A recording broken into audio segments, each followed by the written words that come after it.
La présentation du volume 2 d'Histoire de Lyon en BD a eu lieu à l'Opéra de Lyon le 2 décembre 2014 et après une rapide rétrospective des éditions de Lyon Capitale, Florent Deligia. Vous êtes le chef d'orchestre de cette histoire de Lyon, tout en BD. Alors après le succès du premier volume, vous lancez sur le deuxième volume. On va retrouver les mêmes choses que sur la première édition. Les mêmes choses en mieux, les Américains disent bigger and louder pour les suites. Nous, c'est pas une suite, c'est vraiment une histoire parallèle. Ouais. Histoire de Lyon, volume 2. On n'a pas voulu faire de suite parce que c'est très ennuyeux de lire une BD et puis de voir que ça suit. J'ai toujours l'impression de me faire avoir.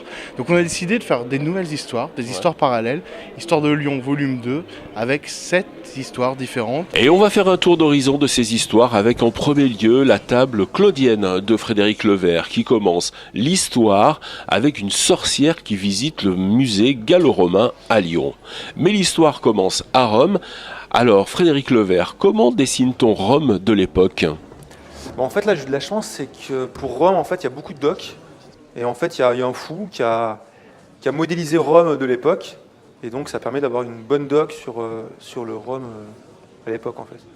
La fabuleuse histoire de la charte Sopadine d'Antoine Ginet-Belmont n'a pas pris une ride puisqu'elle parle de la révolte des notables et des marchands qui en avaient assez d'être taxés.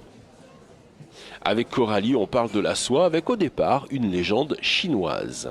On dit qu'une impératrice qui buvait son thé, eh bien, quand elle buvait son thé, voilà, et un cocon s'est détaché d'un mûrier et est tombé dans sa tasse. Et c'est quand elle a essayé de dérouler ce cocon, elle s'est rendue compte de l'extrême longueur du fil. Et après, voilà, elle a essayé de montrer à son entourage comment cultiver les cocons. Amy a co-réalisé avec Ben Lebègue la légende du parc de la Tête d'Or. Le nom du parc de la Tête d'Or tiendrait d'une légende d'un certain trésor dont une partie serait la tête du Christ en or massif.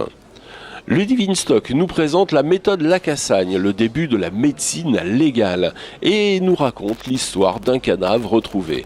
L'affaire est quasiment bouclée, mais on ne sait pas qui est ce cadavre. Eh bien, Lacassagne va découvrir l'identité de cette victime avec sa méthode très bien illustrée dans cette histoire. Pour l'assassin de la République de Yann Lepont et Raymond Sébastien, c'est Florent Deligia qui nous en parle. Cette BD est le fruit d'une collaboration qui part d'un endroit, qui est le palais de justice, mais qui est aussi la Bourse du Travail, lieu qui accueille chaque année le Festival Lyon BD. Et donc à cette période, l'année dernière, nous avons décidé de faire un hommage à ce festival et surtout au lieu, en faisant une bande dessinée qui serait exposée dans la Bourse du Travail. Ça a donné cette bande dessinée sur l'assassinat de Sally Carnot par l'Italien Caserio. Enfin, pour l'histoire d'Emmanuel Pic, intitulée Hervé Rex et Sif, il nous entraîne dans l'histoire de Jean Moulin, mais dans les prémices de la résistance avec son voyage de Londres à Lyon pour unifier la résistance. Emmanuel Pic. Je me suis essentiellement basé sur le récit de Joseph Monjarret, en fait, qui est donc l'un des 3 protagonistes, qui était connu sous le pseudonyme de Hervé dans la résistance, et qui est le seul parmi les 3 personnages à survivre à la guerre. Donc il a raconté ça à la fin de la guerre et donc j'ai réussi à retrouver le récit écrit qu'il a fait de cette équipée. On le voit, il y a un vrai travail de recherche d'histoire par les auteurs. Florent Deligia, c'est évidemment plus facile d'apprendre l'histoire en BD. Il y a 2 types de lecture sur l'histoire de Lyon, et je mets le 1 et le 2 dedans. Ouais. On peut lire les BD en 1 heure environ, très rapidement, voir ce qui nous plaît et tout. Et puis aussi, on peut regarder chaque case, regarder les détails, parce qu'on a vraiment travaillé tous les détails.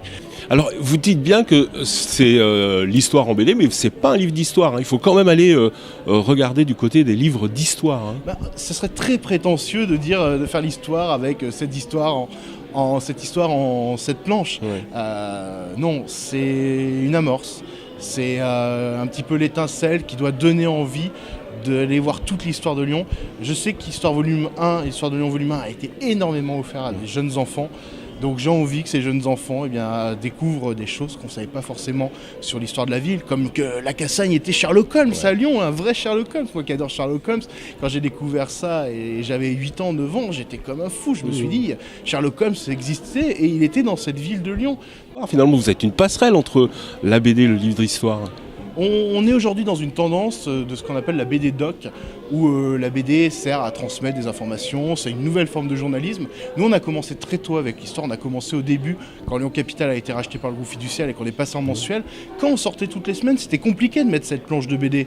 Et à ce moment-là, quand on passe en mensuel, on se dit c'est génial, on a 130 pages, on a la place, qu'est-ce qu'on fait? On fait des BD, il y a Raphaël Ruffier, le rédacteur en chef de Lyon Capital, c'est un fan de BD. Ouais. On s'est dit comment on transmet l'histoire avec autre chose que des livres qui sont parfois très barbants. Donc on a trouvé ce chaînon manquant que certains avaient déjà fait. Il y a des très bons livres d'histoire de Lyon et d'autres villes en BD, mais c'est la première fois qu'on fait quelque chose qui est accessible au plus grand nombre. Je déteste cette expression, mais c'est de 7 à 77 ans, sauf que maintenant on peut lire beaucoup plus jeune et lire beaucoup plus vieux. Ce sera le mot de la fin. Florent, on retrouve où cette BD? On peut l'acheter où? Chez tous les bons libraires. Ça permet de dire tout le monde et personne sur lyoncapital.fr. Dans notre boutique en ligne, on nous retrouve après chez beaucoup de libraires. Les libraires jouent tous le jeu. Donc, ne donnez qu'une librairie, ce serait très méchant de ma part, mais vous tapez l'histoire de Lyon, vous trouverez énormément de libraires qui nous vendent. Et même si on est sur Internet ou sur la boutique Lyon Cap, on fait des dédicaces aussi. Donc si vous avez envie, allez sur lyoncapital.fr régulièrement, on annonce les dédicaces. C'est l'occasion d'acheter une bonne BD, mais surtout de partir avec un beau dessin. Et de découvrir l'histoire de Lyon en BD.